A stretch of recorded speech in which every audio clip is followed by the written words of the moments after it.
Hello. Here's a hopefully quick tutorial on how to create and share a Google form if that's something you want to do with your classes. So what you're going to want to do is in a web browser, head to forms.google.com and it'll open up Forms folder in your Google Drive. So if you have ever made a Google form or a Google survey in the past, which I have many, it will be here. So this is also how you can find ones that you've made before. But we're going to start a new form. So right at the top, we're just going to add blank, and it will open up a new form for you. While you are here, first thing it's going to want to have you do is title it. Um, so just for this example, I'll call this topic voting, English class topic voting. And it will also, if you click up here, name the form that. And then it's just time to start adding questions. So if you want your students to see directions at the top of the form, you can do that here.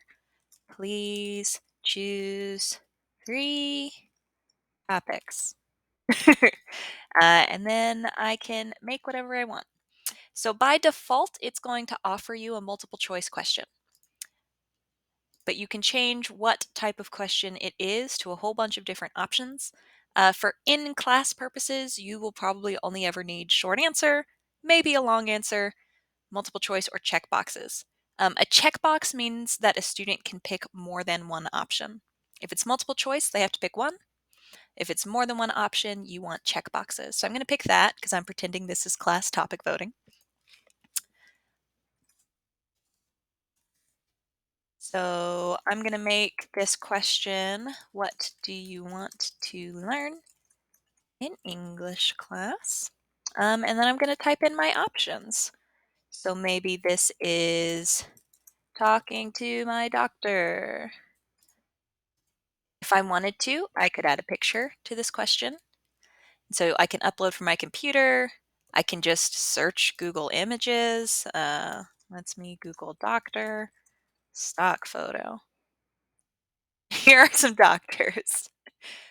She's making me laugh, so I'm going to pick her. And it will add an image to my question to, for example, help my beginning students know what they're picking. Talking to my child's teacher.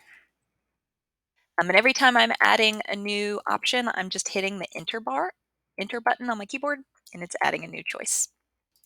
So I can do that all the way down. If I want to add more than one question, it's this plus sign right here.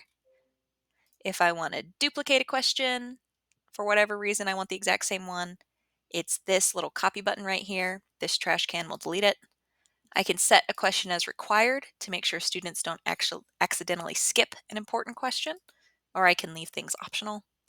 And there's a bunch of other things that I can put in. I can just add another little text box. Maybe I need new directions. I could add just a picture by itself if I wanted to. I can add multiple sections, etc. But for the most part, for our purposes, it's really just title your form, put your questions here. The other thing you want to do before you're done is click on Settings and just make sure that the sharing settings are good for you to send this to your students. Um, if you wanted to, under settings, you could make it a quiz and give point values to the questions. That way students, if it was like a quiz about what you did in class, students could see how they did right away.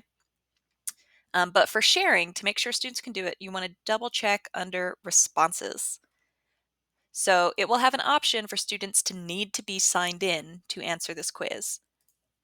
Make sure that is turned off. Students do not need to have Google accounts to interact with our class content. So turn that off. And as long as that looks good to go, you are ready to send this to your students by clicking on Send, clicking on this link right here. And you can either copy this big link or you can check Shorten and copy this little link. Give that link to your students in a text message, in an email, etc., and they can participate in your survey. I hope this was helpful. Let me know if you have questions.